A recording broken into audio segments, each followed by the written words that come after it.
Welcome back, my friends, to an extra show after yesterday's calamity. Well, do you know what happened yesterday? This is amazing. So Facebook really put a real strong restriction on watching my This Week program. Of course, you could see it fully on YouTube, but on Facebook, they get the needle a little bit. Now, seeing as they've got pictures of beautiful women everywhere on Facebook, and Vanessa Feltz, you'd think that what I put on there would be allowed. We're not going to show you again in case we get banned again. How can it be banned again? Twice, banned again. So, it was the SAG Awards. So, we put some women on with saggy knockers and a man with saggy knockers as well. So, apologies for that. So, I thought I'd do something today. But there are beautiful women everywhere. Have you noticed this? The whole of TV is, and especially Saturday night TV for young girls, influencers. What do influencers do? Influence ordinary looking girls to try and look unordinary by going under the knife. You know, same look, same skin, same everything. And if you look at Love Island, really, it's just all it is porn, isn't it? It's soft porn. And now the only way is Essex is moving itself to Thailand. The only way is Pat Pong. and so just so they can get their kit off and walk round, showing off their, mixed race guys with a six-pack and and young ladies that all look the same with the sticky out bum, the flat tum, the little Volkswagen Beetle bonnet, all there. So that is what is going to be happening. I'd love to see Towie in Thailand. You have to be careful in Thailand because these two girls come up to me and they said, if you go to bed with us two, me and my sister, the squirrely little sisters, you'll think you'll win the lottery. And it was just like the lottery. We all stripped off. Yes, you've guessed it. 6 matching balls. Thank you, Ricky Lane, for that joke. And talking of Ricky Lane, you don't know who Ricky Lane is, do you? Think of Bernard Manning reborn. And that is the brilliant Ricky Lane from Blackpool, who's coming down to do proper comedians with us. Now, I want you to come along to this show because we looked at the ticket sales today and there's a few more tickets left, which I'm quite surprised, actually. So get in quick. The number and the link is at the bottom here, but it's at Southsea, the Gaiety Bar.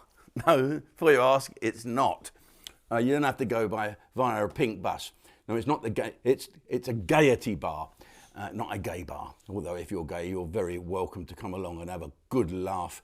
So on the bill, Jimmy Jones, plus me, plus Bobby Davro, plus Mike Osmond, plus Ricky Lane, plus, hundreds. Who else? Shout them out. Danny Postel. Who's he? Oh, Danny Postel, here he is. Here's Danny Postel. There he is, baldy man. Yeah, great.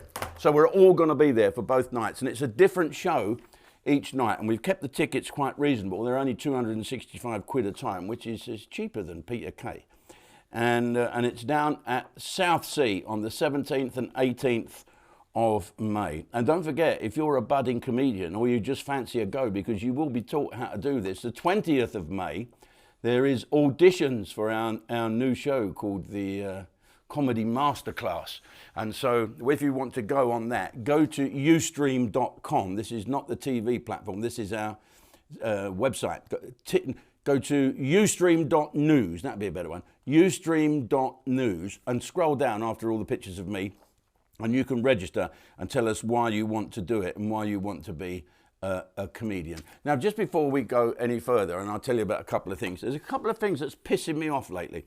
I keep seeing on the television crashes while they're from a camera, these spectacular crashes that we all like to see of these young boy racers. That's the police. They've come for me. They know what I'm about to say. They're after me. Quick, start the car. But don't drive off quick. And why do the police follow? So the police are following this red car doing 100 miles an hour. The number plate is clearly on view to the officers driving, and they're right up his jacksie. What does he do? Loses control, smashes into the back of a truck. How anyone was not killed, I don't know. If there was someone killed, it's ridiculous. So why do the police do that? Let him go and capture him later. Do you remember that film, Rambo? When he said, we're going to go up there and get him, Colonel. I trained him. I know what he can do. Well, we're going to go and get your boy. And make sure you get a lot of body bags. I said, why don't you just forget him? Let him go, pick him up later somewhere else. Why do they chase these kids in these cars who can't control the cars? They're not like police cars who've got springs and things. These bounce around, you know, like a Mercedes in the Formula One. And so they get crashed and they get killed because the police are chasing them. Leave them and pick them up later. Because the other thing is, I remember going to Columpton, right? Driving through Columpton. I used to get nicked for speeding every time I went past Columpton. Columpton is a town you go past. You don't go to it, you go past it, because it's a little sign on the M5 like that. So you're going to Torquay and you're going along the motorway, and I see this police car behind me, and he pulled me over and he said, "You've been doing 95 mile an hour." I said, "Pardon?" Yeah, he said, "I've been following you for 10 miles and you've reached a speed of 95 mile an hour. So I'm arresting you for speeding." I said, "Why didn't you stop me and arrest me when I was doing 72? Pardon? Well, I must have gone beyond 70 to get to 95. Why wait till 95? Is that a bigger conviction for you that you stopped me because I was doing 95? I said, "Now how fast were you going to stop me?" We went 96. Well, so we're both speeding. We're both in danger of killing someone if you believe speeding is fucking dangerous. We wouldn't have it. Anyway, I put my bloody foot down and I told the judge. 6 months ban. Anyway, ladies and gentlemen, I'm plagued with all this stuff going on. I'm going to show you this. This is Jim Davidson Not Yet Cancelled. And the reason I'm showing you this now, look, there's some old pictures here. And there's Freddie Starr and Chubby Brown for Ustream. The punters at the theatres get this for nothing. Now, get this. On Saturday, I'm going to the Key Theatre in Peterborough. I don't think I've been there before. It's quite a new one. And the people that own this theatre have got one in Barnstable as well, which I'm going to in April. But I've since found out I've been banned. Now, not banned from this one, because I have a contract for that, and they don't want to take me on and say, "We're cancelling your contract." They're not brave enough to do that. So they want me to go to their fucking theatre on Saturday and do a show for all the people. I believe it's very, very busy. And so should I just walk on and say, "Look, this theatre doesn't want me here. The only reason I'm here is because they signed a contract and then someone said, we've got to cancel Jim Davidson." This is a woke theatre that will not have me back next year. And their other theatre in Barnstable, which I'm going to, I'll decide what I'm going to do when I'm going to get there. They will not have me back after as well. So what type of people are you that book me for your theatre, but morally say, "We've booked him, but we're not having him back"? They don't even know what I'm going to say yet, do they? But they've cancelled me anyway. So keep your fingers crossed, you owners of that theatre, that I'll actually go on and say funny things. What would you do? What would you do if you were me? Tell them to go and shove it up their arses, probably. I can't bear this woke nonsense. Anyway, let's move on. I'm going to King's Lynn on the 15th. No problem there. That is a fantastic theatre run by fantastic people who believe the public should choose whether their feet, whether you know what I mean. And then I'm going to Redditch. Redditch is my favourite theatre. Well, it's not particularly my favourite theatre. I've got lots of favourite theatres, but Redditch is in the Midlands, and I'm there on the 16th and the 17th. And the reason I love it, because it's got a fantastic Indian restaurant next door. And even if you're not hungry when you get there, I'm on stage and I've got tandoori wafting across. "Come to us when you finish on stage." "Oh, all right then." So I do. Right, folks, before you go, while you're going to ustream.news to register to be a comedian, you can buy some of these. Look at this, boobs in the wood.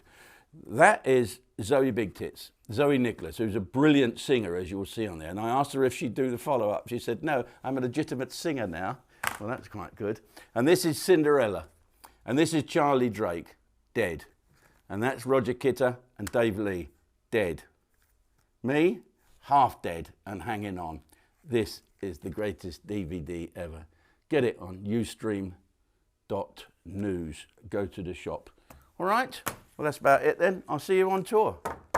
Seriously, it's really going to piss me off going to that theatre on Saturday and saying, "Hi, you can't see me next time I come here because the people that have booked me tonight to entertain you and make their theatre a couple of £1,000 don't want me next year." It's awful, isn't it? Imagine being somewhere where you're not wanted. It's like being married again, mate. Watch Proper Comedians exclusively on Ustream. Jimmy Jones, Clive Cooper, Mike Osman, Jim Davidson, Mick Miller, Kerris Nelms, Bobby Davro, Nick Coppin, Justin Panks, Duncan Norvell. Sign up and laugh like you used to. Your knickers will dry out later. Ooh.